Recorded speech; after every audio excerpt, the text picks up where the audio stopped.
Che. Magandang mainit na araw po sa inyong lahat. Amen. Ramdam niyo na po ba ang summer?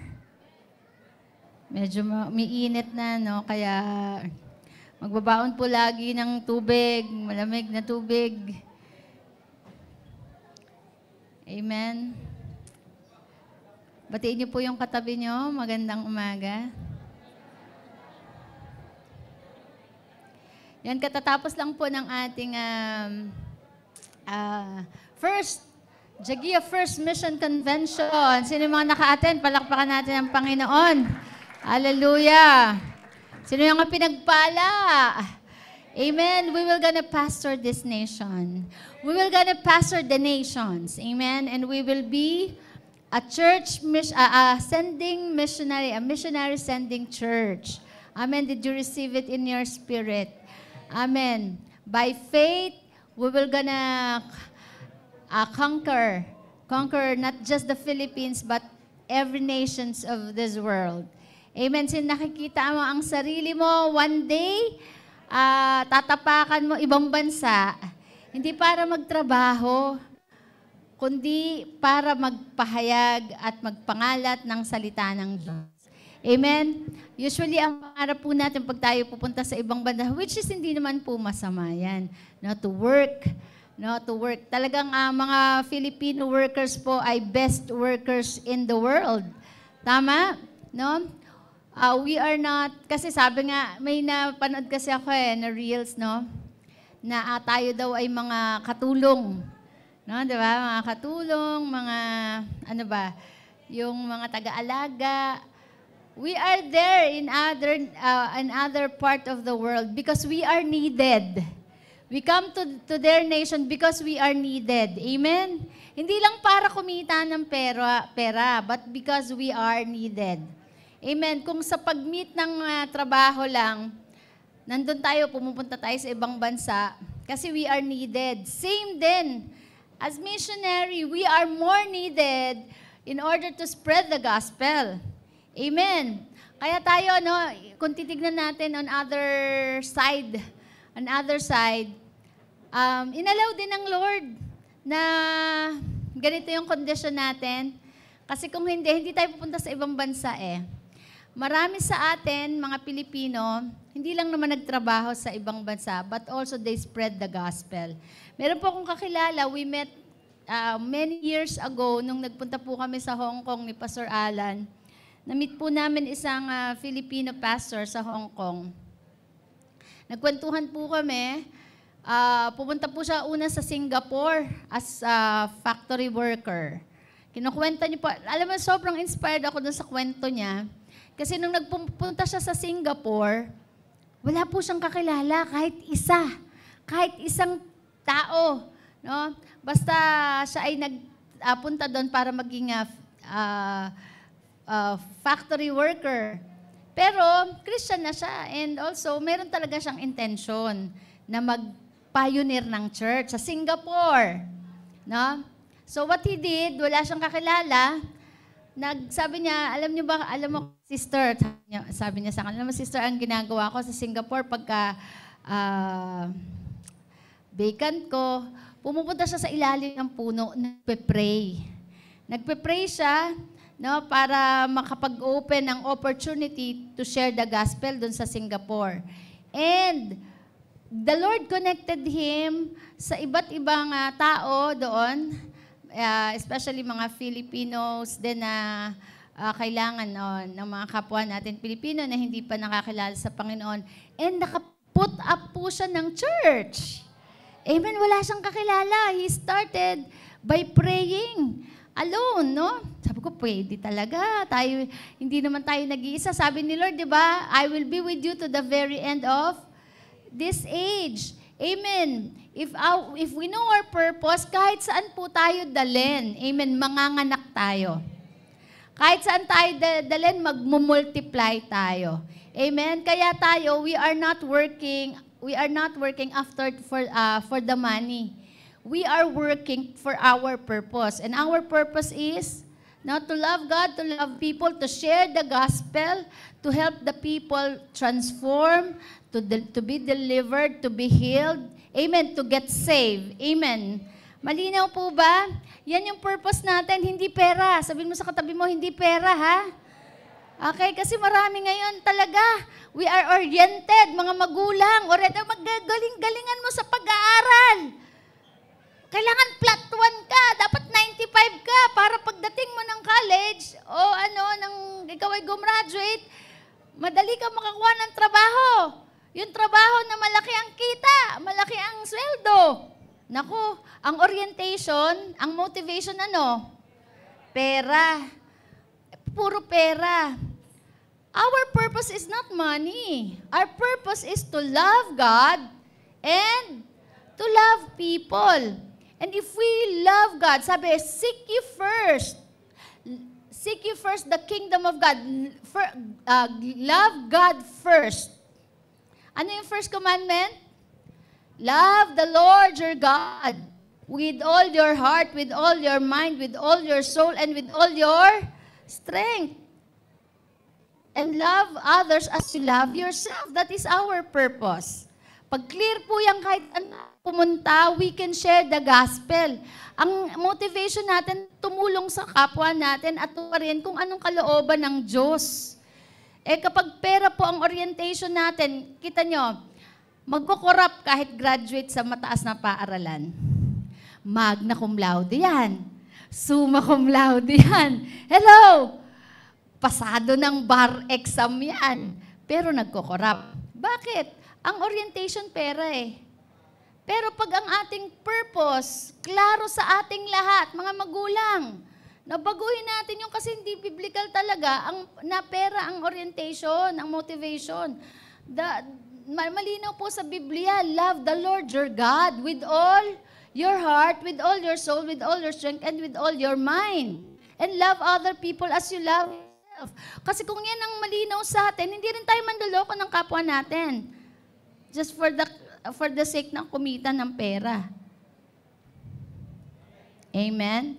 So baguhin po natin yung sinasabi natin sa mga anak natin. Amen? And if we do our purpose, for sure there is a provision from God. Amen ba? Kasi sabi nga, the love of money is the root of all evil. O malinaw. So hindi loving money, kundi loving God. Amen? So wherever we go, we carry our purpose, we love God, we love people, we spread the gospel, we help other people to to get saved and to learn to obey God. Alam niyo, turuan natin ng generation sumunod sa Diyos. Ano sa Deuteronomy 28? There is a blessing in obedience. Basahin po natin yan. Deuteronomy 28, asa ng pagpapala? Nasa pagsunod sa Diyos. Hello. Ngayon yung ano sabi ng Lord, yung take your Sabbath day. 6 days you work. Yung 7th, mag-rest kayo. Utos yan ni Lord, hindi yan optional. Amen. That's a command. Mag-tithes kayo. Hindi yan optional. That's a command. So obey it.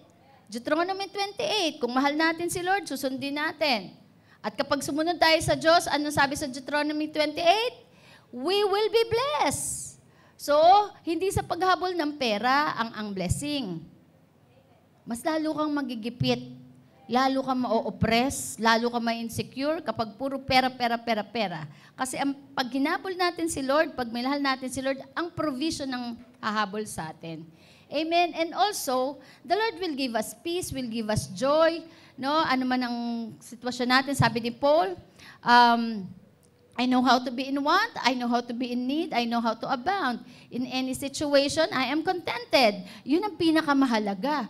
Kasi, kung wala kang contentment, kahit meron kang pambilyon sa iyong savings account, you will never be contented. Ang contentment galing sa pagmamahal natin sa Diyos. Amen. Kaya, alam mo, kapag walang pagmamahal sa Diyos, hindi ka kontento.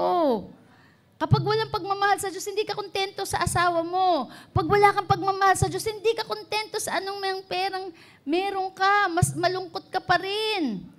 Amen. Pero of course, the Lord will gonna provide and will gonna bless us. Amen. Do you believe that? I know the plans I have for you, plans to prosper you, not to harm you, plans to give you hope and a future.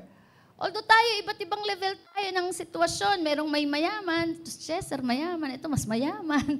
Diba? Ito, may ano na, bahay at lupa na. Diba? O, ito, may iba't ibang sitwasyon tayo, pero we are all joyful. We are contented. Amen. We are satisfied. We are at peace. That is the blessing. Sabi ng Lord, the kingdom of God is not about food and drinks, but it is all about the righteousness, joy, and peace of the Holy Ghost. Yun ang kailangan ng tao eh. Amen. No, kaya huwag tayong magkakamali na, hindi, bakit kailangan mo talaga natin ng pera? Oo naman, kailangan natin pera, pero hindi yan ang magpapagaya. No, hindi yan ang magpapagaya sa'yo. Kailangan natin yan. Amen. Amen. Tignan mo yung katabi mo. Ba yan? Medyo parang andap-andap siya.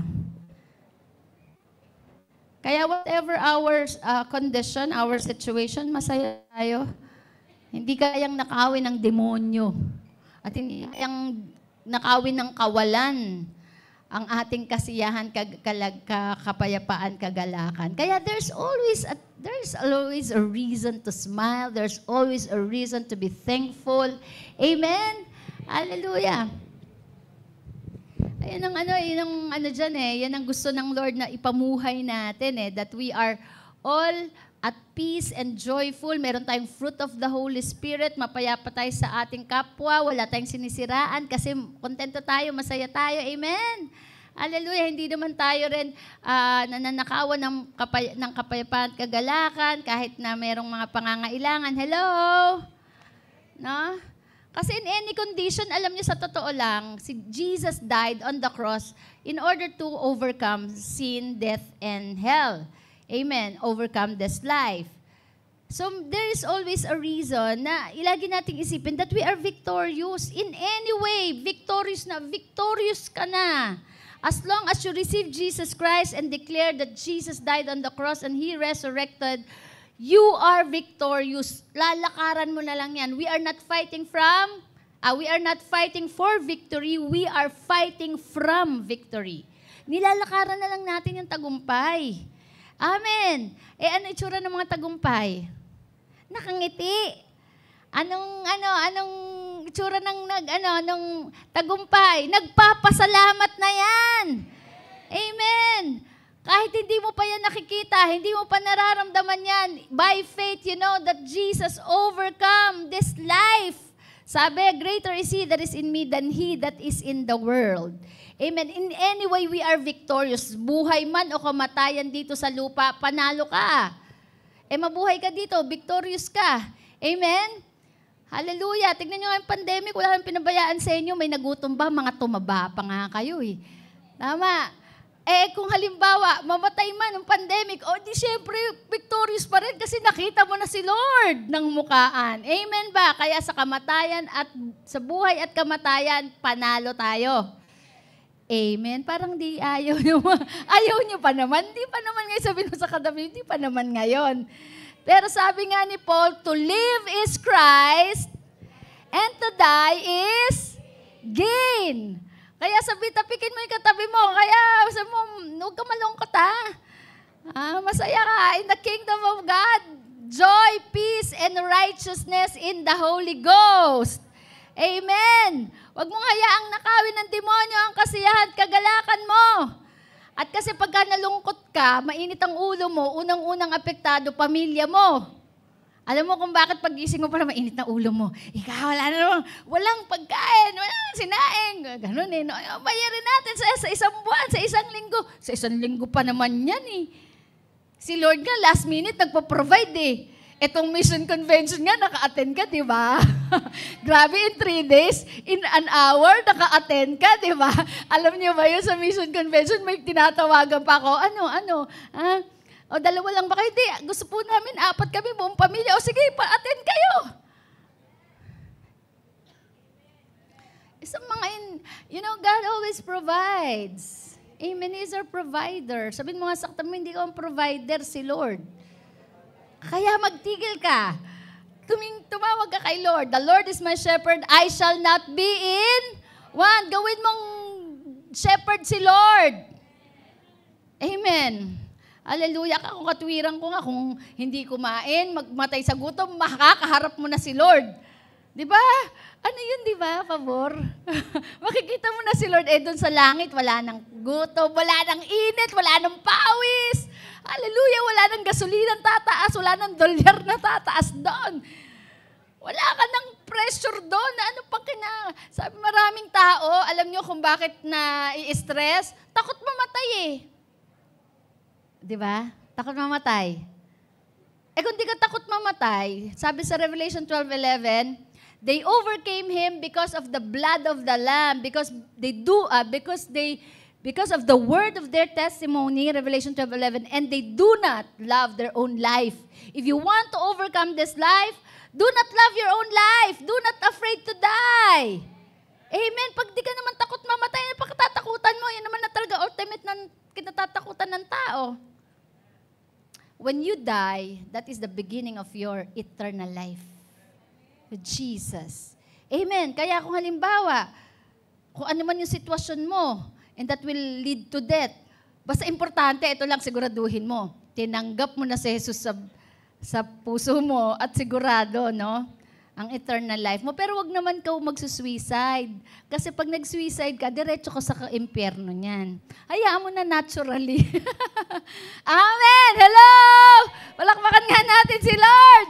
Hallelujah! Sige, tayong lahat. Tapos na po tayo. The Lord led me to exhort something. Siguro, I sense that someone needs an encouragement today. Amen? You're afraid of something. You're afraid of someone. No?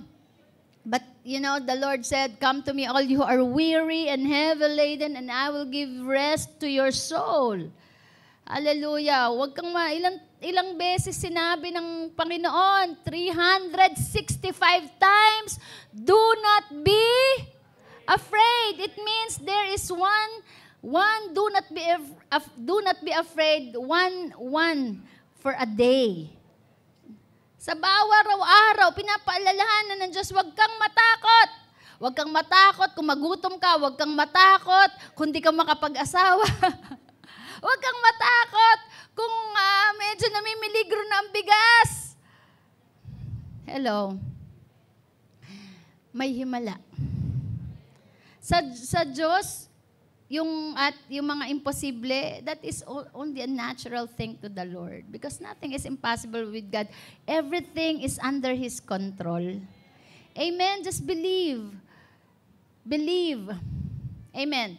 So we will continue on the last word of Jesus Christ. Ang sarap talagang balikan natin yung huling salita o huling habilin ni Jesus doon sa cross, because those words are words of victory, words of encouragement. Amen. We can reflect on every word that come out from the mouth of our Lord Jesus Christ. Yung first word is word of forgiveness. Amen. Amen. Sarap magpatawad, di ba? Sino yung mga nagpatawad na dito? Amen. So, hindi lang nung last Sunday kayo magkapatawad. Everyday yan. It's a daily basis. Kasi everyday, merong mag-hurt sa'yo. Amen. Pero depende na lang sa'yo if you allow the person to hurt you continuously. But if you forgive, you will not allow anyone na nasaktan ka. Kasi bakit? Nirelease mo na eh. Amen. Ang sarap kaya ng malaya. So, malaya. O, di ba? Malaya. Wala kang kagalit. Wala kang nagagalit sa'yo. Wala ka rin kinagagalitan. Amen. No? Ang pangalawa ay word of hope. Yan, word of hope. Amen. Ano yung word of hope natin? First honor.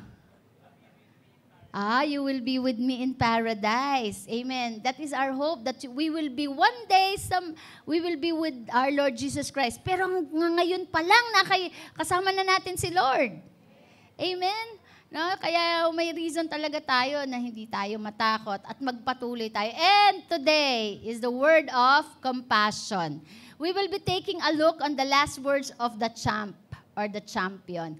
The real champion of this life is our Lord Jesus Christ. At kung gusto natin maging champion sa buhay na to, let us follow the word of Jesus Christ. Amen? Let us follow the real champion. Ang real hero of this life is Jesus Christ because He is the only one who died and resurrected. Lahat yan, kahit si Superman, kilala niyo ba si Christopher Reeve? Yung unang Superman, gwapo-gwapo nun, no? Pero talagang macho, gwapo din talaga. Kaya lang nahulog siya sa kabayo in real life. Tapos na-paralyze na siya until he died.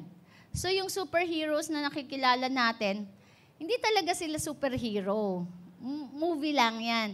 Pero in real life, na talagang nabuhay, namatay, at muling nabuhay, ay ang ating Panginoong Jesus. He is the real hero. Amen. He is the real champion. So Hebrews chapter 12 verse 2, let us read once again. We do this by keeping our eyes on Jesus. Fix your eyes on Jesus, the real champion, who initiates and perfects our faith. Amen. So ano man ang inaalaw ng Lord sa buhay natin, piniperfect niya yung faith natin. So just fix your eyes on Jesus, katulad ni Peter, na nakalakad na sa bangka, kaya lang na-distract ng alon, no? Kaya lumubog. Yung faith niya, may faith na siya makakalakad kaya lang nakita niya yung alon bigla siyang lumubog. Kaya ang sabi, di ba, fix your eyes on Jesus. Kasi mapaperfect natin yung faith natin kapag kapag nakafix ang ating mga mata kay Jesus. Mararanasan natin yung himala niya. Mararanasan natin yung blessings. Alam niyo yung blessings, minsan dumadating yan, hindi naman agad-agad, pinaprocess pa. Kaya dapat ipako mo lang yung mata mo kay Kristo. Kasi hinahanda ka rin doon sa blessing, baka hindi ka pa prepared Kasi baka dumating yung blessing, hindi ka pa prepared, mawawala din yan. Or it might destroy you kasi hindi ka handa. No, tinatanggal mo na yung mga pride, tinatanggal mo na yung kayabangan. Amen. Kasi baka pag biglang dumating yung blessing, nandun ka na sa blessing ka nakatingin, malamang mawala ka talaga. Hindi ka kasi nakapako kay Jesus hindi nakapako yung tingin Amen. Kaya piniperfect niya ang ating faith. Hello, sabihin mo sa katabi mo, kaya pala hindi pa dumadating, pinaprocess pa ako. Amen. Kung ang corned beef nga, kinaprocess Lalo tayo, no? Kasi gusto ni Lord mag-settle ang blessing sa atin. Gusto ni Lord mag-settle ang blessing sa atin, hindi mawala. Kaya lang, pag hindi tayo prepared, hindi natin kayang i-handle. Kaya yung process, yun ang naghahanda sa atin para sa paparating na blessing. So because of the joy awaiting Him, He endured the cross, disregarding its shame. Hallelujah. Kahit si Jesus, nakapako din yung kanyang mga mata. No? Dun sa joy na nag-iintay, dun sa victory. Kaya He was able to endure the cross. Kahit na siya ay dinamitan ng kahihiyan, pinagbintangan, inaccused. But He fixed His eyes on the joy awaiting for Him. Now, sabi nyo nga, now. This is the victory of our Lord Jesus Christ. Yung now. Now He is seated in the place of honor beside God's throne. Napagtagumpayan ni Jesus. Hallelujah. Kaya nga yung mga sufferings, hindi yan permanente. Temporary lang yan. Ang temporary, yung something na galing sa Diyos. Yung blessing na galing kay Lord. Yung glory na galing kay Lord. Hallelujah. Si Jesus nga dumaan din sa process. In order for us to receive the salvation. Sinong pinrasa? Si Lord. Para alang-alang sa atin na matanggap natin yung kaligtasan. At ngayon, ipinagtagumpay ng ating Panginoong Jesus. And until today, yes, He is in the glorious seat. Pero you know that even today, He is interceding for you. Our Lord Jesus Christ is our great intercessor. Kayanan ni Ronel. Huwag siyang magbaback out.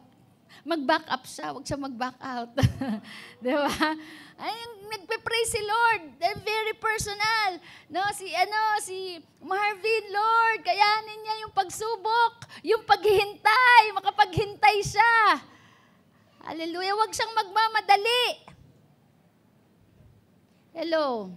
Kaya kung sino man ang merong gustong tayo talaga pagpalain, si Lord John. Kaya siya nag-intercede sa atin eh. Si Katrina, Lord, kayanin niya ang paghihintay. Huwag siyang magmamadali. Huwag siyang maghahanap sa labas ng Jagiya. No?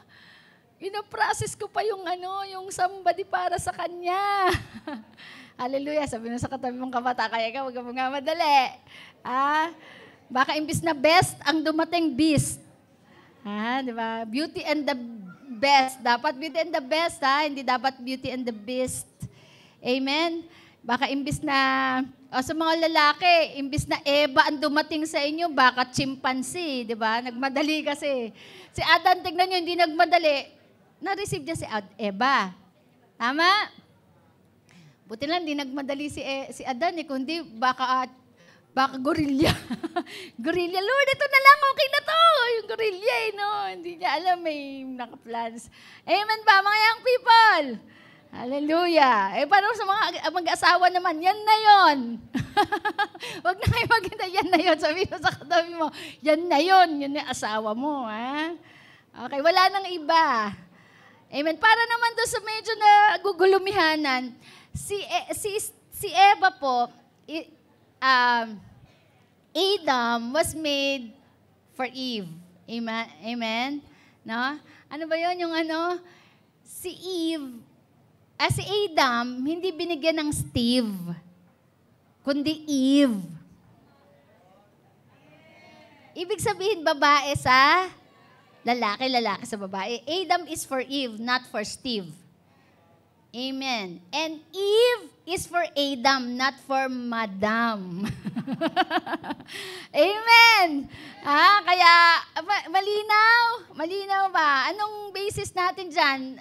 Bible, Scripture. Yan naman ang natin ang final authority natin, the Bible. Now, Jesus is our ultimate champion. Huwag kayong mag-alala, mabilis lang to. Dalawa lang ang puntos ko. Jesus is our ultimate champion who never lost sight of where He was headed and finished the fight and complete the works of redemption at the cross. Mismo si Jesus Christ, He was not distracted. He was able to finish the fight. Sabi niyo, Jesus, finish the fight. Amen. Now, let us learn from the third word of Jesus out of the seven last word of compassion. Let us learn from the mother and son relationship. Sabi niya, mother and son. Pero hindi naman to dinidisregard ang mga tatay. We are talking about family. Relationship about family. Amen. So, kung babasahin natin sa John chapter 19, verse 26 to 27, naipasa ko ba sa inyo? Hindi. Habol na lang. Ganyan. John 19, 26, 27, Jesus saw His mother and the disciple whom He loved standing there. He said to His mother, sino yung disciple whom He loved? The beloved. John the beloved is? John the beloved. Okay. Siya yung natira di ba? Remnant siya out of the 12. Yung iba nagtakasan na, pero si John the Beloved, he stayed at the feet of Jesus. Kaya siya yung pinagbilinan. Kaya alam mo yung mga faithful, kaya pinagbibilinan yan eh. Amen, yan yung pinagkakatiwalaan eh. Jesus saw His mother and the disciple whom He loved. Standing there, He said to His mother, who is Mary, "Look, here's your son." Then He said to the disciple, John the Beloved, "Look, here's your mother." From that time on, she lived with that disciple in His home. Amen. Let us bow our head. Father God, maraming salamat po sa napakagandang araw, magandang umaga na ibinigay niyo po sa amin. Taglay namin ng lakas, kagalingan, kalusugan, at kasama namin ang aming pamilya. Maraming salamat po for a good weather, Panginoon. Hallelujah. We thank you so much, Lord, for your love that is always fresh every morning. We love you, Lord. Speak to us. Ma-receive namin, Panginoon, whatever you want us, yung mga revelation na ibibigay mo po sa amin in order for us to be transformed. Thank you, Lord. In Jesus' name, amen, amen. Amen. So makita natin dyan, no? Si Jesus ay nagbilin. Nagbilin siya kasi yung ating Mama Mary, si Mama Mary ay widow na. Di ba, hindi nyo napansin, wala si Joseph. Wala naman sinabi na widow siya. Pero for sure naman, hindi naman sila nag-separate, di ba? Hindi naman sila divorced. So, probably, Joseph died earlier. No, kaya si Mary ay widow, ang kanyang status. So, in the culture po, sa culture ng mga Hudyo, ang pinakamatandang anak, yung eldest son must be the one taking care of their mother. Amen. So, nasa balikat ni Jesus ang responsibility sa kanyang nanay. Kaya lang he needed to die. So, kailangan niyang mamatay. He was born to die. So, habang nandun siya sa cross, iniisip niya pa rin yung nanay niya. Hello? While he was taking the responsibility for the world, for the humanity, he was thinking about his mother. Hello? No, ang gandang tularan ng mga kabataan, tayo lahat dito, anak. Hello? Hanggat buhay ang nanay mo, hanggat may pagkakataon ka na gawin mo ang pinakamainam at pinakamagaling, pinakamaganda para sa magulang mo, gawin mo na. Wala mga taga-Jagiya na pupunta sa kabaong ng nanay. Nay, tay, mahal na mahal ko kayo. Bumangon ka dyan. Nagsisisi na ako. Ngayon pa, nasa kabaong na. Nung buhay, di mo pinapansin. Wala mga taga-Jagiyang ganun, ha? Kaya ngayon pa lang, itong mensahe na to, i-absorb na natin. Ngayon pa lang, gawin mo na mahalin ang nanay mo, ang tatay mo. Kasi kahit nung sisigaw ka at magtatumbling ka sa harapan ng kabaong, walang mangyayari dyan, di na niya maririnig yan. Hello, you will just live in regrets. Amen. May kapatawaran naman talaga, patatawarin ka. Kaya lang, sayang, di ko nagawa sa nanay ko. Sayang, di ko nagawa sa tatay ko. Hello? No? By this time, Joseph, the husband of Mary, was dead already. So it was Jesus who is taking care of his mother. No, si Jesus, di ba, anong trabaho ni Jesus? Hindi siya tambay. Meron siyang profesyon. Siya ay carpenter. So out of his compensation, salary, no, sinusuportahan niya yung nanay niya. Hello? No? So Jesus must be thinking now that he was dying, what would become of her? Yung parang, alam mo, yung isang anak na very responsible at mahal ang magulang na habang nakabitin ka at masakit pa ang mga pako sa kamay at paa, ang ulo, buong katawan, ang iniisip niya hindi ang sarili niya, kundi ang iniisip niya ay ang nanay niya. He was still thinking of others. Hello? Tiniisip niya na tayo, no, kailangan na ipanalo ko tong ano na to, battle na to, para all humanity will be saved. And tapos at the same time, yung nanay ko, sino maiwan sa nanay ko? Sino mag-aaruga? Sino mag-aalaga sa nanay ko? Jesus was thinking of others while he was hurting, while he was struggling, while he was fighting. Hello, that in spite of his agony, in which his body, mind, emotions is in extreme suffering, dying on the cross. Amen. Kaya di ba tayo usually pag nasasaktan tayo, we are of course thinking of ourselves. Ay, nasaktan ako, sinaktan ako. May dahilan ako para hindi na ako mag-asikaso niyan. Kasi I'm suffering right now. Amen. But Jesus, in spite of his agony, extreme suffering, he was thinking about other people. Yung pain niya, yung torment niya, unspeakable yan. No, hindi lang basta-basta yan na pain ang na-experience ng ating Panginoong Jesus. Hello, in the midst of this pain, he looks down. Sabi niya, looks down.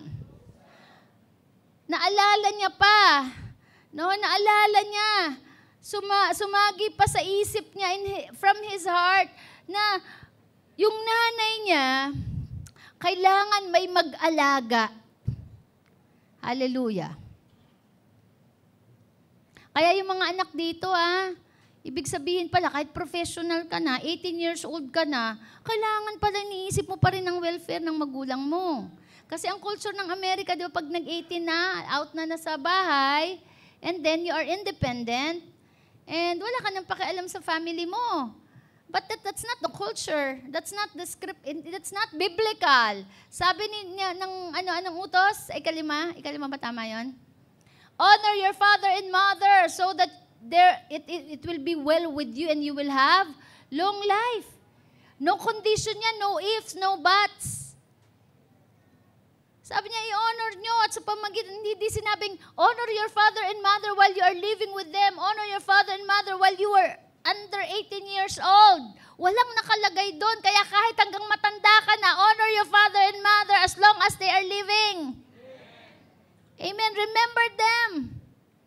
Si Jesus, this time, 33 years old na siya. Tama, kaya talaga ang culture ng kingdom, hindi ka parehas ng culture ng mundo, ng western. Hindi porkit mapuputi at matatangos ang ilong nila, maputi sila, pa-follow na natin yung kanilang culture. Amen? We are kingdom people. Hello. So he comforted her, Jesus comforted her mother. He thought of the days. Inisip niya na pag wala na ako, malulungkot na siya. He thought of the future, the loneliness of being a widow, being left by children. No, inisip niya na yun, sino na mag-aaliw sa kanya? Pag nalulungkot siya, pag naalala niya yung tatay ko, sino na mag-aaliw sa kanya? Siya ay balo na, tas ako yung panganay na nagbibigay ng kasiyahan, nagbibigay ng comfort sa kanya, mawawala pa, magkakaroon kami ng separation. Ano mangyayari na sa nanay ko? Hello? No? He never forgot the duties that lay to his hand. And at the end of the day, even on the cross, selflessly, say selflessly. Kaya mga anak, no? Walang magsasabi sa hindi ko naman ginustong maging anak niyo Hindi ko naman gustong ipanganak dito sa mundo at ikaw maging tatay at nanay ko. Ay, wow. Di wow. EDW. Di ba? Walang magagano na taga-Jagiya. Sabi ka naman sa ay! Mga taga-Jagiya, umayos kayo. Amen? Walang ganon. We need to be grateful. Amen. Pasalamat ka dahil yan ang tatay mo, nanay mo. Diyan mo kinuha ang itsura mo. Kung hindi, baka wala ka itsura. Di ba? Bagay tayong magpasalamat. Hindi man perfect ang magulang natin, still they are our parents. Silang ginamit ng Panginoon para iluwal tayo dito sa mundo. Hello, always be thankful. So huwag tayong makakalimot. Selflessly, Jesus was thinking more of the sorrows of others than of His own. Inisip niya pa yung kalungkutan at sorrow ng kanyang ina. So what He did, He attends to her future provision. No? Naisip niya, pag walahan na ako, pag nalulungkot siya, walang mang-aaliw sa kanya. Napanood din The Passion. Di ba may eksena doon na naglalaro sila ni Mary, binasa niya si Mary, yung niyakap niya yung nanay niya, di ba? Tapos mayroon doon part na nadapa siya nung maliit siya, tapos hinabol siya ni Mary. You know, may ganong moment. Kasi silent ang Bible about doon sa relationship niya sa nanay niya. Pero for sure, no, sabi ng Bible, ang sinabi lang ng Bible, naging mabuting anak si Jesus. Naging mabuting anak siya. Makita yun sa Luke chapter 1, I'm not mistaken, or chapter 2. I-describe nung hinanap siya nung 13 years old siya, di ba? And sabi, Mary ponder it in her heart. So, ibig sabihin si Jesus, talagang naging joy ng kanyang magulang. Hello? Kaya ikaw mas maganda, maging kagalakan ka ng magulang mo. Amen. As much as possible. Paano ba maging kagalakan ng magulang? Obey. Wag uuwi ng gabi. Sus. Pag uwi ng gabi, siyempre, nagwo-worry yung yung nanay. 'Di ba? Amen. Mag-aral ng mabuti. Pagka pumasok sa eskwelahan ng diretso. Pag-uwi sa bahay ang diretso. Hallelujah. Amen. Paano pa maging joy ng magulang? Abay, magugas ka naman ng pinagkainan mo. Kumain ka na nga, hindi ka pa nagugas. Hindi ka na nga nagluto eh. Di ba? Hello? May natututunan ba? Those are practical. Baka mamaya tambay-tambay ka dito sa church, buong araw ka dito sa church, pagdating mo doon, pagdating mo, wala ka man lang, pagod ako, galing ako sa church, wow. No? Pagdating mo, maglinis-linis ka, magugas ka ng pinggan ng kinainan mo, tama ba? Offer a help. Hallelujah. Baka mamaya sabi niya, inutusan ako ni Pastor Saro sa church. Naglinis kami doon, pagod na pagod ako, Mami. Pag luto mo ako, hallelujah. So, walang ganun, ha? Amen. Be a joy to your parents. So, ang ginawa ni Jesus, inisip niya yung future provision. Kaya, kinumit niya yung nanay niya under the care of his friend, disciple John the Beloved. Amen. So, there are two remarkable words that comes to my mind in this scenario. Unang-una, word of departure. Sabi niyo nga, departure. Ang word na departure, para maano natin yung definition, imagine niyo yung mga mahal niyo sa buhay, papunta ng Canada, papunta ng Australia, New Zealand. Di ba? Meron sabi, saan ihahati dyan? Doon sa departure. It means, yung lugar na yon ay alisan, aalis na.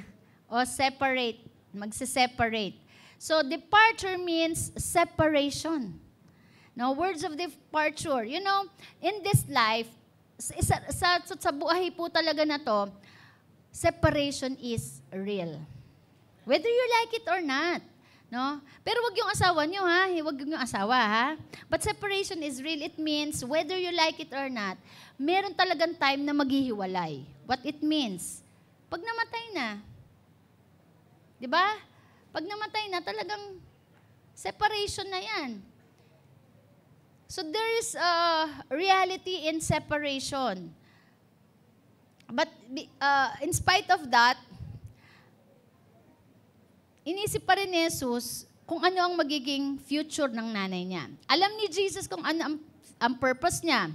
Umpisa pa lang, from the beginning, He knew that He was born to die. Amen. Traditionally, kapag ang isang tao ay mamamatay na o aalis, lagi yan may instruction, tama?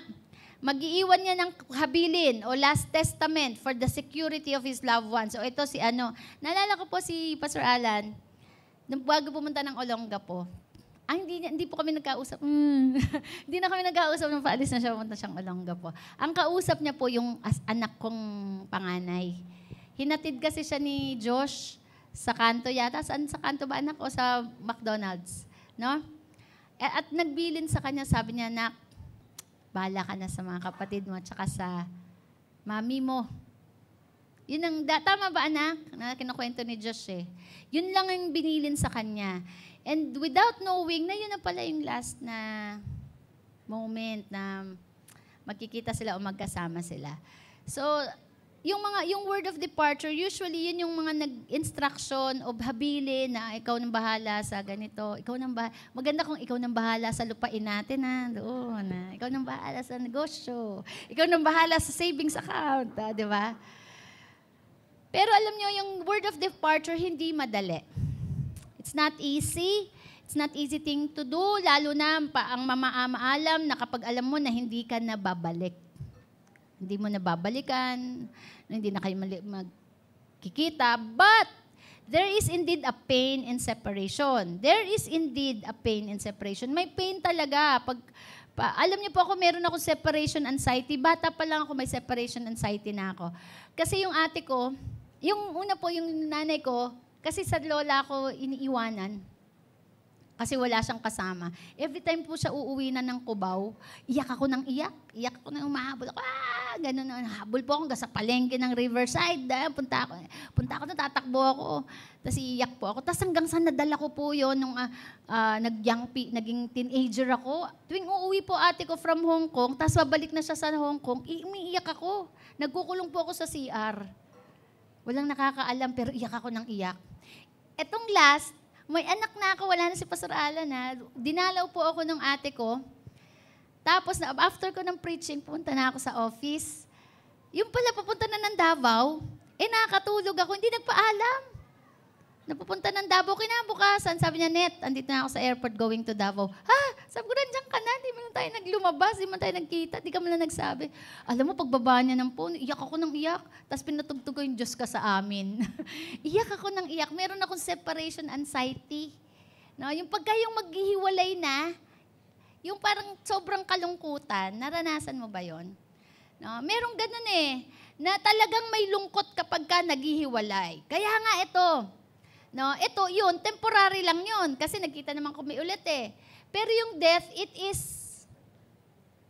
although hindi permanent, pero matagal bago magkita. Hindi mo alam kung kailan ulit Hello, otherwise kung gusto mo nang sumunod. Diba? Pero, ito tandaan natin. Kaya nga, life is short.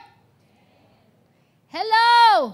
Life is short. Kaya hanggang buhay pa ngayon, i-take advantage mo na mahalin. Gawan ng maganda. Huwag mo na isipin yung mga nakaraan. Hello? Because life is short. Lalo na sa pamilya natin. Amen. Sa asawa. Sino may mga asawa dito, kaway-kaway. Ngayon pa lang, mahalin nyo na ng todong-todo yung asawa nyo. Because life is short. O yung mga mga ano dito, mga anak, kaway-kaway. May mga magulang pa kayo? Mapalad kayo kasi may magulang pa kayo. Meron pa kayong chance na magtanim. What you sow is what you reap. Paano yan, pastora? Nung kabataan ako, pasaway ako paano yan? Kaya nga bubuhusan na ng dugo ni Jesus yun, lilinis na yun. Ngayon, magsimula ka ulit magtanim sa magulang mo. Hello? Kasi one day, magiging magulang ka din. Kasi kung anong tinanim mo, yun ang aanihin mo. Aanihin natin. Kaya maganda, magtanim ka na, paano yung wala na akong magulang? Sino ba ang ano mo ngayon? Tinuturong na magulang. Pwedeng auntie mo yan, lola mo yan. Nag-alaga sa'yo, gawan mo na ng mabuti. Taniman mo na yan ng mabuti. Amen. Sabihin nyo, be grateful. Kumbyanan mo yan, taniman mo na maganda kasi magiging biyanan ka din. Kaway-kaway sa mga manugang. Mahirap kaya pag ang naging manugang mo salbahe. Yung gusto ng anak mo magbigay, wag na magbigay, wala na nga tayo, kulang na nga tayo Diba? May mga manugang yung gusto magbigay ng anak pinipigilan ng manugang, salbahing manugang yan. Kaya kayo, wag kayong pipili ng maganda lang, kailangan mabait sa parents, Hello? O kung ikaw naman ay manugang, magpakabait ka sa biyanan mo. Kasi one day, magiging biyanan ka din. Hello? So I learned that to fulfill your call, you have to leave something or someone. Si Jesus, meron siyang purpose, may calling siya, may assignment siya. At para ma-fulfill minsan ang calling na yan, kailangan mong iwanan ang someone or something. And Jesus is called to be the Savior of this world, which we realize that He left significant things. Si Jesus, tinawag para maging tagapagligtas, which means meron siyang naiwanan o iniwanan na mga mahahalagang bagay at mga mahal sa buhay para lang i-fulfill ang kanyang assignment. In order to save the humanity, in order to save you and me. That's life. Jesus left the comfort of heaven. Si Jesus, iniwanan niya ang magandang buhay sa langit. Amen. Kaya nga tayo, may kanta tayo, no? The Darling of Heaven. Ano ba yun? The darling of heaven crucified. Jesus left the comfort of heaven. Jesus emptied himself and took on the form of a servant. And according sa Philippians chapter 2 verse 7, Jesus endured the separation from his heavenly Father. You see, in order to fulfill our assignment and our calling, sometimes we really need to leave something. Amen. And now Jesus is leaving Mary, his mother, in order to finally complete his assignment of being the Savior of the world. Hindi ito madali para kay Jesus ang iwanan ang nanay niya. Lalo na sa ganung kalagayan kasi wala ng asawa. Masakit kay Jesus, kaya double yung pain na nararanasan niya nung nakahang siya sa cross. Parang may isipin niya na, paano ba, mamamatay ba ako? O yung nanay ko, paano na yung nanay ko? Pero kailangan niyang iwanan ang mahalagang bagay sa kanya para i-fulfill niya yung assignment. But he was responsible, hindi niya naman pinabayaan, biniling niya sa kanyang disciple. Anong sabi sa book of Mark? Jesus came not to be served, but to serve and to give his life as a ransom for many. Kaya alam niyo po mga kapatid, mga anak, yung salvation, yung kaligtasan na tatanggap natin, hindi po yan basta libre lang. May nagbayad po niyan. At hindi lang basta bayad ang pera, ginto o silver, madali yan eh. Kung yan na lang ipinambayad. Pero yung dugo ni Jesus, yung sufferings, buong katawan, yung emotional torture. Hello? Na habang nandun siya nakapako sa krus, tinalikuran siya ng Ama. Tapos yung nanay niya, hindi niya alam kung kanino niya ibibilin, kung anong mangyayari sa nanay niya pag umalis siya. Hello? Kaya yung ating kaligtasan, pinagbayaran talaga ng ating Panginoong Yesus. Kaya sabihin mo sa katabi mo, huwag mong sayangin. This is not the time na mag-backslide. Ma-realize nating lahat na anuman yung tinanggap natin na libre, yan ay pinagbayaran ng ating Panginoong Yesus. Emotionally, mentally, physically. And to fulfill our callings in our lives, we need somehow to live important things. Ano yung mga importanteng bagay? No? Sa buhay natin na minsan kailangan po nating talikuran. Unang-una, yung ating sarili. Yung old self. Hello? Diba? Tayo ay challenge that we are called. Sino dito yung mga nag-response? Tinawag ka ng Panginoon. May assignment ka. Kaya ang unang-unang iiwanan mo ay ang iyong sarili, your old life, your old self. Hello? We cannot fulfill our calling when we remain on our old self. Ang old self natin, selfish, sensitive, prideful, boastful. So, unang-una talaga na dapat nating iwanan yan ang ating sarili. Galatians chapter 2 verse 20, I am crucified with Christ. It's no longer I who live, but Christ lives in me. The life I live in the body, I live by faith in the Son of God who loves me and died for me. Kaya dapat una nating iwanan yan ang ating sarili, dapat tayong mamatay sa sarili natin. In order for us to fulfill the calling of God. Mahirap maglingkod sa iba kung buhay ka pa. Amen? No, kaya sabihin mo sa katabi mo, mamatay ka na sa sarili mo. Mamatay ka na sa sarili mo. Ano pa? Yung old habits, yung mga nakasanayan, mga bisyo, mga masasamang habits.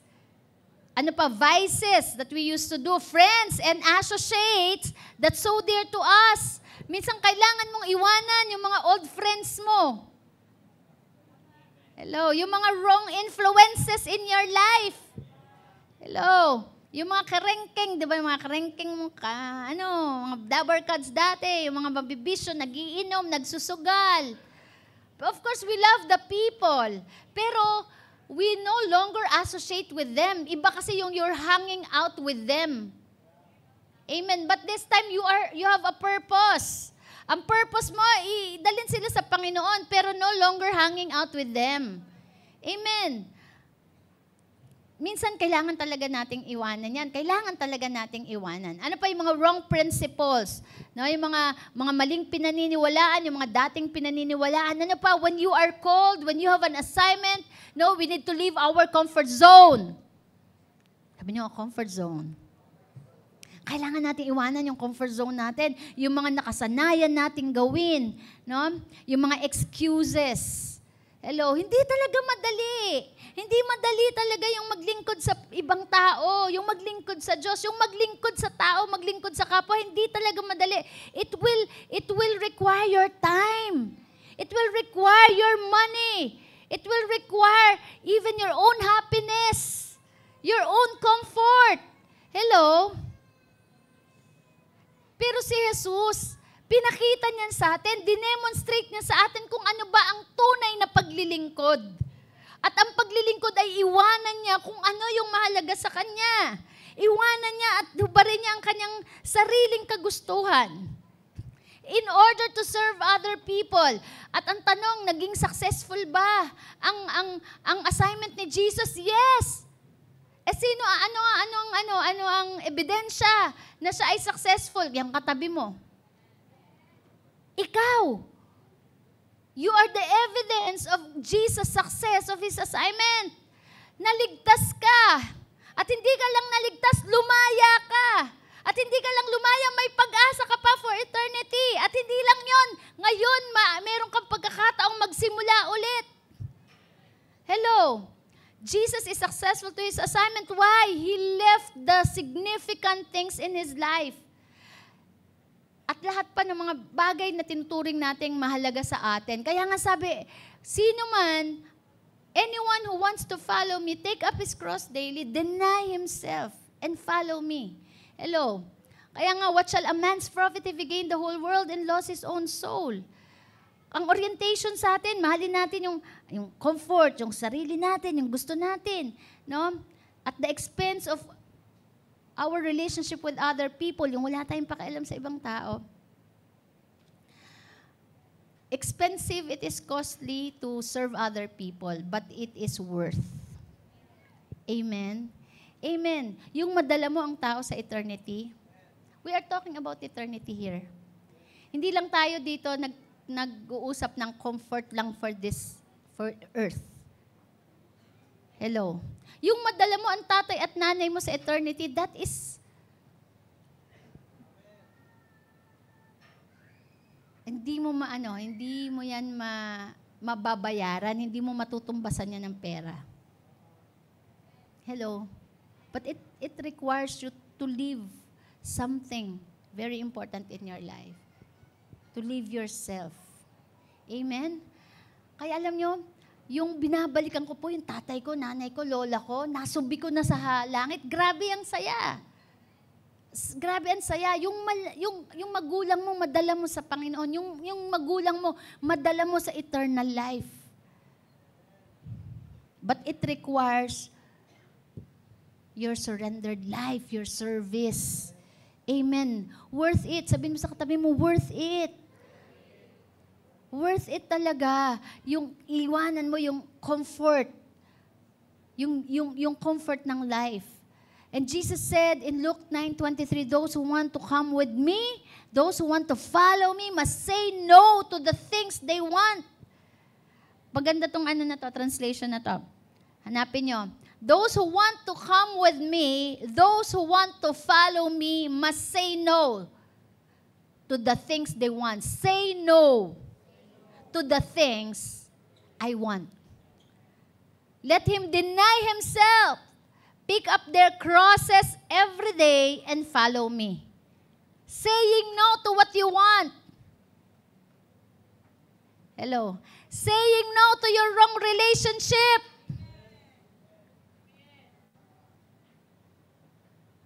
Hallelujah.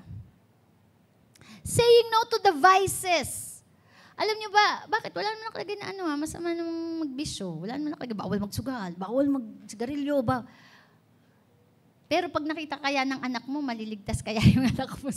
Pag nakita ka nagbibisyo, yun ang tanong eh. Ang sabi ni Paul, huwag mo yan gawin para sa sarili mo, gawin mo yan sa nakakakita para sa'yo. Diba? Everything is permissible but not beneficial. Kaya tayo, hindi tayo sa pagkain, hindi yung pumapasok. Sabi, hindi naman yung nakakadumi sa atin yung pumapasok. Diba? Kundi yung lumalabas.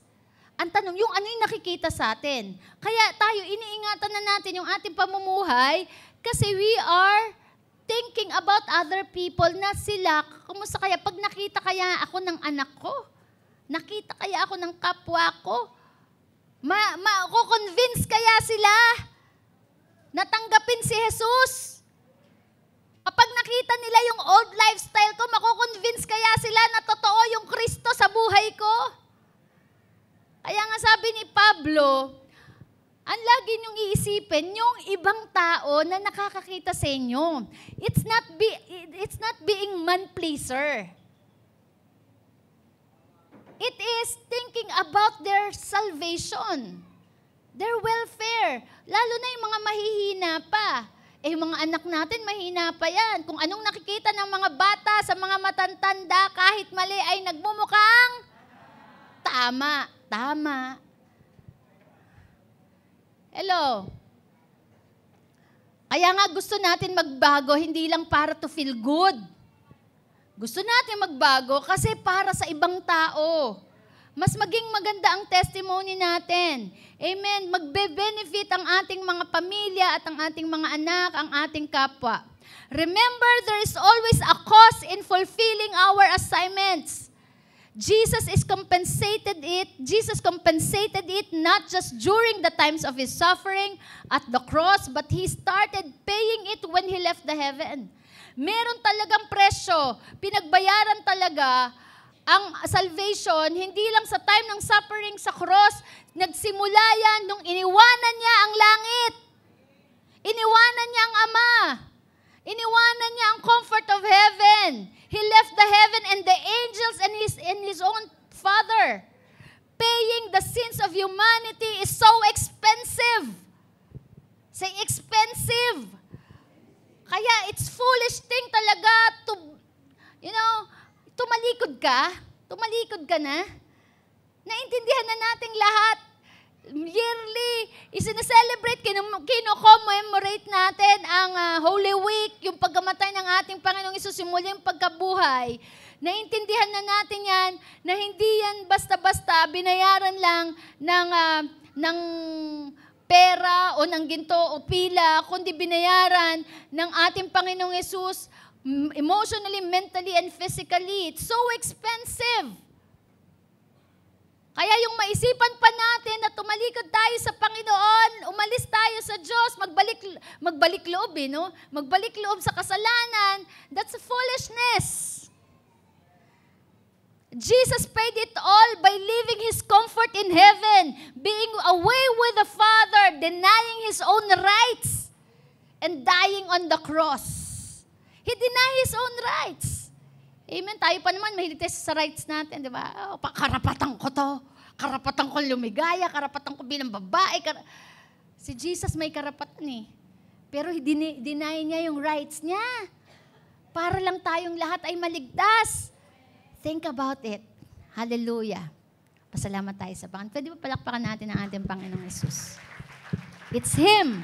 It is Jesus. It's Jesus. Hallelujah. Kaya sabi sa Bible, di ba? Sa Scripture, walang ibang pangalang inilagay sa silong na langit na sukat ikaligtas ng sangkatauhan, kundi ang tanging pangalan ng ating Panginoong Hesus. Kaya wala tayong dapat ipaglaban ditong relihiyon. Wala tayong pinaglalabang relihiyon dito. Wala tayong itinataas na relihiyon. Pangalan lang ng ating Panginoong Hesus. Siya lang ang karapat-dapat. Kaya hanggang doon sa Revelation na pinrophesy. No, pinrophesy sa Revelation. Sino ang bibigyan ng kaluwalhatian? Ang tanging pangalan ni Jesus, si Jesus lang. Hello. Kaya make Jesus known. Hallelujah. Paying the sins of humanity is so expensive. That is a word of departure. Amen. Pag muni-muniin po natin yung separation No, yung separation ng ating yung kanyang naranasan na nahiwalay siya sa kanyang pinakamamahal, sa ama, sa nanay niya, nahiwalay siya sa comfort, nahiwalay siya mismo sa sariling gusto niya. Amen. Word of departure. At pangalawa po, word of affection. Word of affection. He did not disregard his responsibility to his mother in spite of the call of duty. Di ba tayo may mga call of duty tayo?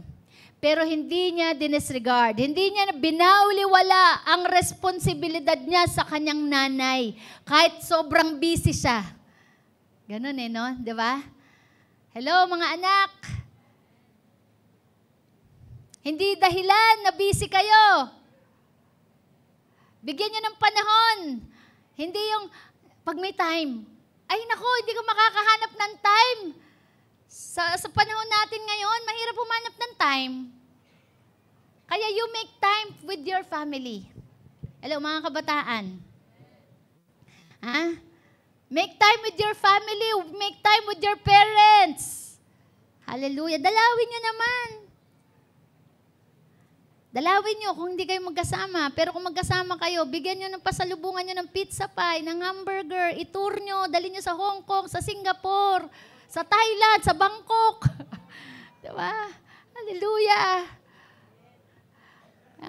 Hindi, naman, sinabihan ko po ng I love you. Maganda naman yung I love you, pero mas maganda, lagyan nyo na rin ng cash. Diba? May cash, may regalo. Hallelujah. Gusto mo, bigay mo na yung ATM mo, yung buong ATM mo. Nay, sa'yo yan.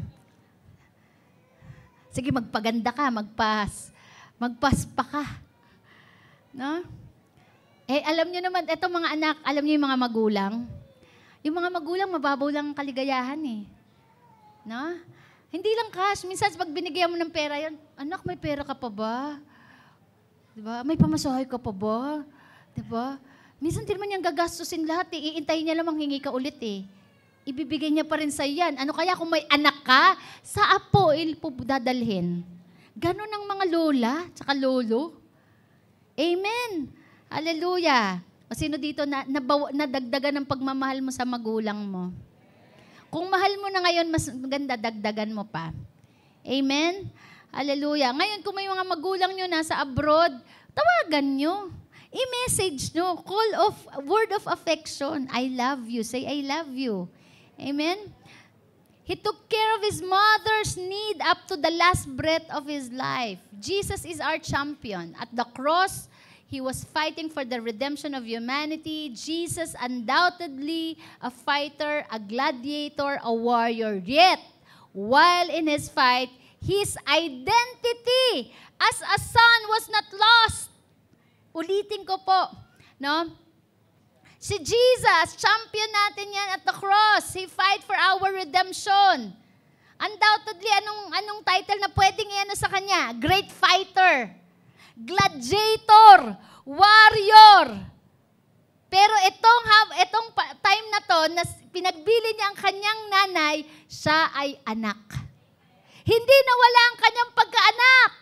Kaya kahit anong titulo na meron ka ngayon, doktor, engineer, teacher, anak ka pa rin ng nanay at tatay mo.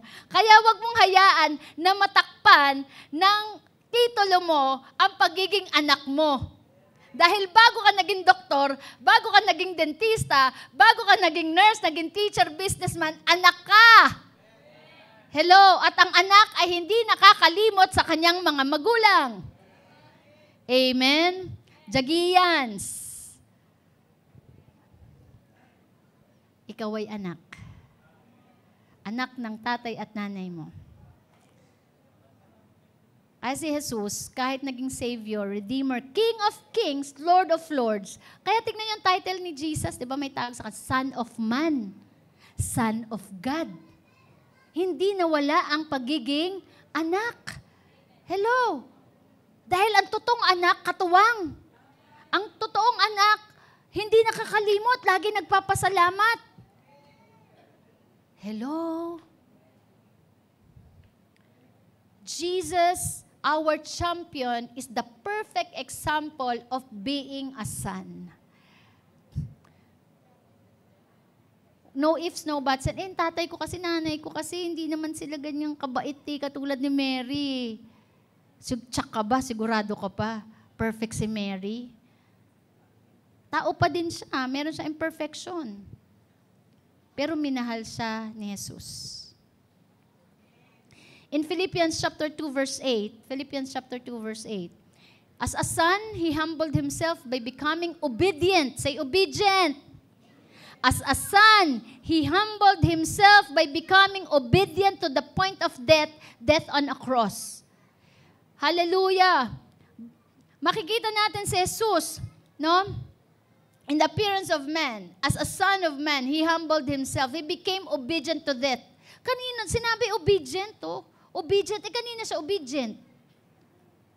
Kanina siya obedient. Binanggit, he became obedient to death. O di sa tatay niya. Hello, to the Father. Why? Because the Father, ang purpose ng tatay, ang gusto ng tatay, mas-save tayong lahat, ang humanity. Sino ang kailangan mamatay sa cross? Ang anak. Hello. Jesus, as a son, was obedient to death. Antindi. No? Death on a cross. The story depicts the mother's love for her son. More than that, it reveals the son's love for his mother. Madalas po, no, itong Holy Week, madalas na nababalikan natin ang pagbabahal ng Mama Mary. Tama? Ng Mama Mary kay Christ.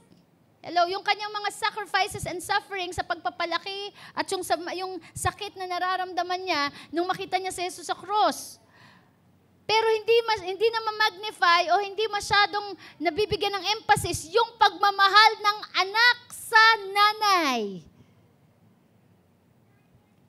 Most of all, it demonstrates the son's love for everyone. Hello. And Jesus chose to undergo the horrific suffering and agony of crucifixion for all of us. It was for us and for our salvation. Listen to this. Dahil sa pagiging o pagpapakaanak ng ating Panginoong Yesus, tayong lahat ay naligtas. Amen. In spite of the horrific, hindi ganun yung kwento lang na namatay si Jesus. Hindi yun. Hindi ganun kadali ang pagkamatay ni Jesus. Hindi ganun kadali. Ang description ng Bible, hindi na siya makilala. Hindi na siya makilala sa sobrang dami ng kanyang sugat at latay na naranasan o natanggap. It was for us and our salvation that He came down from heaven. Para sa atin. Sabihin mo nga, para sa akin. I want you to take this message seriously. It reflects the suffering of Jesus. Kaya kung meron man tayong pinagdadaanan ngayon, ang tindi ng pinagdadaanan natin, balikan natin kung anong pinagdaanan ni Jesus para lang magkaroon tayo ng kaligtasan. Para magkaroon tayo ng pag-asa. Hello? At hindi maging dahilan ng pinagdadaanan mo ngayon para tumalikod ka sa ating Panginoon. Dahil matindi ang pinagdaanan ni Jesus. Bago niya tayo nabigyan ng kaligtasan. It's His life. He has come to pay the debt owed by all sinners by death on the cross. So as Jesus looks down from the cross, and even until today, Jesus is looking down at you. Tinitignan ka ng Panginoong Yesus. Nag-cheer sa'yo ang ating Panginoong Yesus. Nag-intercede siya. Kaya nga alam nyo ba, ang lagi nating, pag tayo nakakaranas, nasasaktan ka, may sufferings ka, bumalik ka sa cross. Go back to the cross, to the message of the cross, to what Jesus done on the cross. Pagka kasi tayo bumalik sa cross, lahat yan makita natin. Kaya yung mga nag-encounter, may babalikan ka eh. Pag bumalik ka sa cross, yung problema mong pinagdadaan mo liliit. And you will gonna realize that your fight has already been fought by Jesus. Amen. Jesus looked down from the cross, not only does he see his mother, nung tiningnan niya, nung yumuko si Jesus, tiningnan niya ang nanay niya, hindi lang nanay niya ang nakita niya, kundi ikaw. Nakita niya ang ating mga kalungkutan, nakita niya ang ating mga pangangailangan. Hello! Sabi niya, Mother, this is your son. Son, this is your mother. Kaya kapatid, ikaw binigyan ka ng leader ni Lord eh. Binigyan ka ng spiritual mother, binigyan ka ng spiritual father who will gonna take care of your soul. Hello. Kaya mga leaders naman natin, mga pastors natin, let's be thankful to them. Ako wala na akong tatay, wala na akong nanay. Pero meron akong spiritual parents who are taking care of my soul. Hello. Be thankful to them. Kasi hinabilin tayo sa kanila ni Lord. Amen? No? He does not just provide for Mary's future, but also for our needs as well. Hindi aksidente na leader mo ang leader mo ngayon. Hindi aksidente na pastor mo ang pastor mo ngayon. Ibinigay sila ng Diyos sa'yo. Binilin ka sa kanila. Kaya kahit minsan anong tigas ng, kokote. Di ba minsan, di ba, ang hirap. Hindi ka naman talaga maiwanan ng leader mo, hindi ka maiwanan ng pastor mo. Kasi bakit? Biniling ka ni Lord sa kanila eh. Hallelujah. Minsan yung talaga nagtatago ka, pupuntahan ka sa bahay. Hallelujah. Sino mga pinuntahan na dito sa bahay? Dinalaw ka ng pastor mo, dinalaw ka ng leader mo. Hallelujah. Mga tahimik kayo. No? Tapos pinagtaguan mo sa ilalim ng sa ilalim ng kama. Sana ilang beses na ako napagtaguan eh. No? Minsan madaling araw, 3:00 na madaling araw, tagang sugod ka. Bakit? Kasi ba't ginagawa to ng mga leader and pastors, mga John the Beloved ng buhay nyo? Kasi binilin tayo sa kanila. Amen? Pwede natin palakpakan ng Panginoon sa buhay ng ating mga leaders and pastors. Advance na nakita na ni Lord na kailangan mo ng John the Beloved. Kaya sinasabi sa'yo, Son, this is your mother. Mother, this is your son. Son, this is your father. Father, this is your son or daughter. Amen. God knows our need. God knows our needs. Jesus knows our needs. In Genesis 16:13, basahin po natin, she gave this name to the Lord who spoke to her, you are the God who sees me. God sees your needs. Amen. Hallelujah. Alam ni Lord kung anong kailangan mo.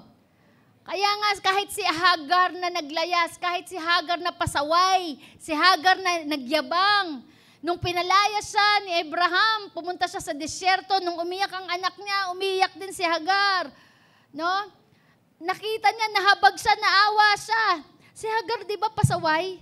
Kasi nagkaanak lang siya, yung master niya, si Sarah, inaway-away niya na, tinukso-tukso niya, baog ka, wala kang anak. Ako meron. Kaya nainis si Sarah, palihasin mo nga itong si Hagar. Pero nung siya ay umiyak nung nasa disyerto na, kinalinga siya ng Diyos because God sees. God sees our needs.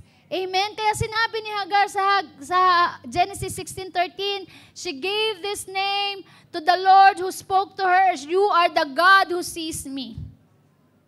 Sa oras na ito, hindi lihim sa Diyos kung anong nararanasan mo. At bago mo pa maranasan yan, alam na ni Lord. Katulad ng nakita niya kay Mary. Nakita niya na malulungkot si Mary sa kanyang pagkawala. Jesus sees the future of Mary. Kaya pinabilin na. Kaya ka nandito sa church, hinabilin ka na ni Lord. Na kapag may pinagdaanan ka, may katuwang ka. May kasama ka. Sabi niya, you are the God who sees me, for she said, I have now seen the one who sees me. Na-encounter ko na ang Diyos na nakakakita sa akin. Amen. He cares for your earthly needs. and your eternal needs. Jesus told His disciples, I'm going to the Father to prepare a place, a mansion for you. Habang naghahanda si Jesus ng mansyon para sa atin, inihahabiling ka naman ni Lord dito sa iyong mga pastor, sa iyong mga leader, na natutulong sa iyong journey, sa iyong spiritual growth, para may aalalay sa'yo. Pag nadapa ka, may magbabangon sa'yo, may mananalangin sa'yo, may mag-i-encourage sa'yo, may sasabay sa struggle mo. Hello? Kasabihin mo sa katabi mo, huwag kang mag-iisa.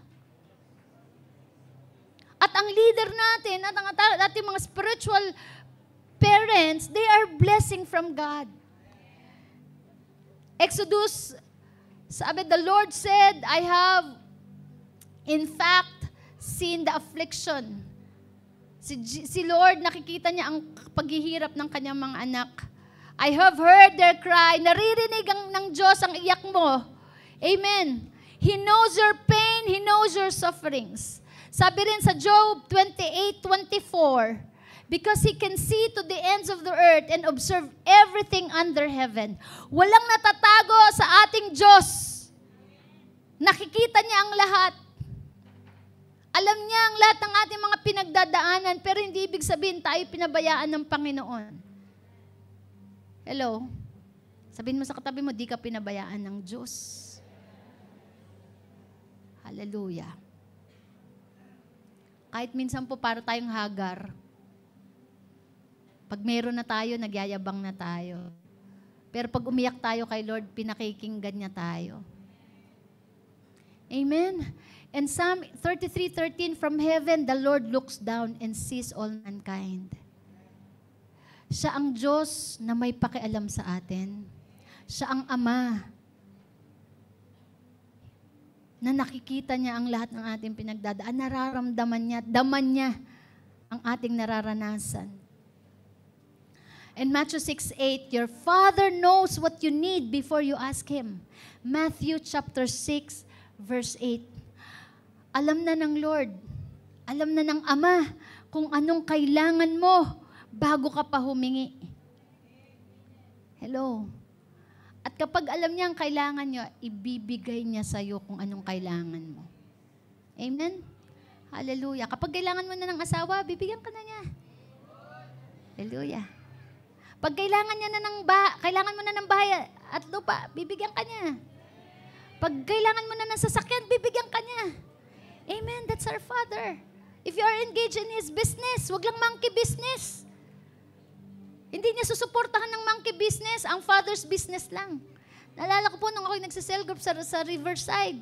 Sabi sa akin ng Lord, umingi ka ng anong gusto mong sasakyan. Sabi ko, Lord, Lord, alam mo naman, nag-pray ako, gusto ko talaga ng sasakyan. Pag gusto mo, bibigay mo sa akin. Sabi niya, hindi, humingi ka na ngayon. Binigyan ako ni Lord second hand. Single pa po ako noon. At the age of, I think 23 ako noon. Nagkaroon ako ng unang sasakyan second hand. Pero mas bata ngayon si Chester na nagkaroon ng sasakyan, di ba? Pagka gagamitin natin sa gawain niya, gagamitin natin para sa serbisyo sa tao, ba hindi ka niya bibigyan? At kapag tapat ka sa Father's business, not in the monkey business, dadagdagan niya pa yan. Amen? That just to make sure na hindi yung material, hindi ka sa material nakapako, kundi sa Kanya. Walang kapalit ang Diyos. Kahit bigyan ka pa niya ng maraming bahay, kahit bigyan ka niya ng maraming kotse, kahit itur ka niya pa around the world, kahit bigyan ka niya ng maraming pera sa savings account, di ka makakalimot. Dahil walang kapalit ang Diyos. Amen? Kapag alam niyang kailangan mo, ibibigay niya. Amen. Kaya huwag ka na malungkot yung mga single. Pag alam na ni Lord, panahon na, bibigyan ka niya ng asawa. Kahit ayaw mo pa, sabihin ni Lord, ngayon na, mag-asawa ka na. Next week. May pinakasal tayo dito in 2 weeks time, nakakasal. Si Masay at saka si Paulo. Matindi ito ata si Chano at saka si araw lang. Amen. Nakakatuwa po si Chano at saka si Monica. Sabi ko, huwag kayong mangungutang. Papakasal kayo, huwag kayong mangungutang. Hindi nga nangutang. Obedient 2 Chronicles 20:20. Nakasal sila, wala silang utang. Tama ba? Amen. Purihin natin ang Panginoon. Sabi ko kasi, pag nangutang kayo, ang mamamagnify yung inutangan nyo. Pero si Lord kasi, siya ang dapat maitaas. Makakasal kayo na ipoprovide ni Lord. Grabe, antindi ng mag-asawang to. Mga young people pa lang din. Antindi, yung daig pa nila yung mga nakasal ng mga professionals eh. Kasi bakit? Binalyo yung nagkasal. No, ibinigyan talaga ng karapat-dapat na para sa nagpirma at saka sa nagkasal. Yung iba kasi mas mahal pa ang bayad sa nagkulot at saka nag-makeup. Sa pastor na nagkasal, 1K. Sabi ni pastor, nakasabay niya sa CR yung bading na nagme-makeup eh. Sabing ganun, pastor, ang ganda-ganda naman ng preaching mo. Kukunin ko po yung yung cellphone number nyo para pagka meron pong nag-invite. Tapos kinausap, talaga, sige, ikaw, magkano ba yung bayad sa'yo? Sabi niya, magkano ang bayad sa'yo sa makeup? Sabi niya, 50,000 po yung package, lahat na kasama yung nanay, yung bride, ganyan-ganyan. Pati yung buhok. Tapos, si pastor, 50,000, sabi niya, babago na ako ng profession ngayon. Mag-makeup na lang ako. Kasi sa pastor, 2,000. Tapos doon sa nag-makeup, 50,000. Ay! Grabe, baliktad talaga utak. Yung bading, kahit anong pirma niyan, di maliligal ang kasal. Pero ang pastor, pag walang pastor at walang pipirma, hindi maliligal ang kasal niyo. Kaya yun sa mga magpapakasal dyan, makonsensya naman kayo. Amen? Kasi kahit wala kang makeup, makakasal ka, magiging legal ang marriage mo. Hello? Hindi tayo dito nagpapaligsahan ng ganda ng kasal. Amen. Hallelujah. Kaya ang ganda ng kasal, bless ako dun sa kasal ng mag-asawang to kasi sumunod din sila. Amen. Andito po ako magwawakas sa isang ilustrasyon ng story ng isang COVID patient. Nung panahon ng pandemic, totoo po ito, COVID-19 patient, siya ay na-contract siya ng nCoV virus. At na-confine siya. Alam niyo naman, pag na-confine sa hospital, hindi nade-depress, nalulungkot, wala nang pwedeng dumalaw, walang pwedeng makipag-usap. At kaya itong COVID patient na to ay nanalangin. Sabi niya, Lord, nalulungkot na ako dito. At kung totoo ko, Lord, sabi niya, pakinggan mo tong panalangin ko. Sabi niya, pwede bang magpadala ka, Lord, ng someone na mag-encourage sa akin? Imposible yun kasi bawal siya bisitahin At pagkatapos ng manalangin, alam niyo nangyari? Yung cleaner o yung janitor ng hospital, biglang pumunta, Christian pala. At siya ay in-encourage, in-uplift siya. Tapos nakausap niya itong cleaner na to, dati siyang missionary. At pagkatapos, nakausapin ng janitor na dating missionary, itong COVID patient, na-uplift siya, na-encourage siya, na-strengthen, at bumalik yung kanyang gana sa pagkain. So ngayon, bumalik na yung gana niya, nakakakain na siya, minsan pa siyang nag-pray. Nag-pray itong COVID patient. Sabi niya, Lord, minsan pa mananalangin ako sa'yo. Sabi niya, pwede ba akong mag-request? Gusto ko ng brown cracker at saka Coke. Specific ang prayer. No? Bumalik yung cleaner, yung janitor na missionary. Nagdala ng orange. May dalang orange, may dalang mansanas, may dalang brown cracker, at may dalang Coke. Hallelujah. The cleaner said, nabigla yung pasyente. Sabi nung janitor, sabi niya, nangusap sa akin ng Holy Spirit. Sabi, magdala daw ako ng pagkain. Lalo na itong brown cracker at saka Coke. Hello? Jesus answers our prayer. And He is concerned to our needs. Amen? Jesus will provide our needs, your needs here on earth. And also, He wanted to secure your place in heaven. Amen. Hallelujah. Concerned si Lord dito sa well-being natin sa earth, but most especially is concerned to our eternal life. Pero para makarating sa eternal life, kailangan may passport ka. Amen. Ano yung passport na yon? Para ma-enjoy natin ang eternal benefit. These benefits are applicable on earth and in life eternity. Kailangan natin tanggapin si Jesus as Lord and Savior. We need to believe in Him.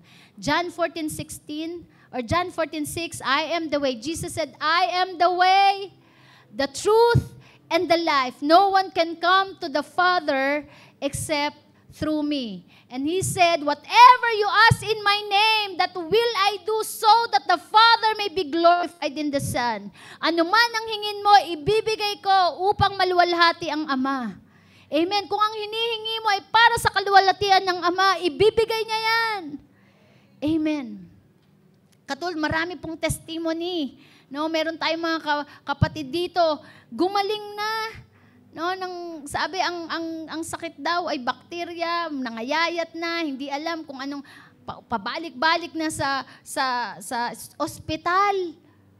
Pero nung ang mga kapatiran, dinalaw siya ng mga tatay, nanay, ipinag-pray. After ilang weeks, no? Lumabas ang result. Yung pala ulcer lang. Ano ibig sabihin nun? Hindi talaga ulcer ang sakit niya. May sakit talaga siya. Kaya lang pinagaling siya ni Lord. Pinababa yung kanyang sakit. Hello, that's miracle. Amen. Hallelujah. Napakarami ng pinagaling si Lord na hiningi natin, tinanggap natin. Amen. Hallelujah. Subukan mo siya. Sabihin mo sa katabi mo, subukan mo si Lord. Kung ano man yung hinihingi mo ngayon, hindi yan para sa sarili mo. Hindi para mag-glorify ang sino man, para mag-glorify si Lord. Kaya kung may pinagdadaan ng kamahirap, para maluwalhati ang Diyos. Miracles is for other people to believe and for the name of our Father to be glorified. Amen. Tayong lahat. Hallelujah. Whatever your needs, you may ask God and He will gonna provide. Sa umaga pong ito, bago tayo manalangin sa ating mga pangangailangan, maaring may mga Mary dito. No? May mga Mary, may mga pangangailangan tayo. Or maaring may paparating kang pangangailangan, ngayon hindi mo alam. Pero si Jesus alam niya na kung anong pagdadaanan mo. Amen, just believe. Pero una sa lahat mahalaga, tanggapin mo si Jesus sa buhay mo. Bilang Panginoon at tagapagligtas, manampalataya ka kay Jesus. Hindi sa relihiyon, hindi sa sino mang founder ng relihiyon, only Jesus Christ. Amen. If you want to receive Jesus, if you want to express your faith in Jesus publicly, just raise up your hands. Amen. Sabi ng ating Panginoong Hesus, sino man ang hindi ako ikahiya, hindi ko rin siya ikakahiya sa Ama. Ngunit, sino man ang ikahiya ako, sa harapan ng mga tao, ikahihiya ko siya sa harapan ng Ama. Amen. Let us confess our faith in Jesus. Believe that Jesus suffered and died for our sins. Maniwala ka na si Jesus ang tumubos. Si Jesus ang naging kasagutan sa mga kasalanan natin, sa problema ng ating kasalanan. At si Jesus ngayon ay buhay. Amen? Your faith. Your faith. Confess your faith. Come on, let us confess, let us declare it by our mouth that Jesus is Lord. Jesus is Lord. Hallelujah, let's pray. Father God, salamat po for sending your only Son, Jesus Christ, to die on the cross. He suffered horrific sufferings because of my sin. Forgive me from all kinds of sins that I have done. Forgive me for hurting your heart. Forgive me for rejecting you.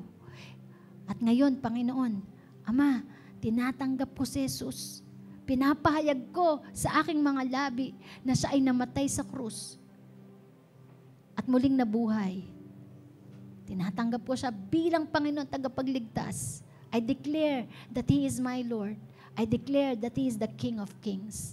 Maraming salamat po sa kapatawaran. Salamat po sa buhay na walang hanggan.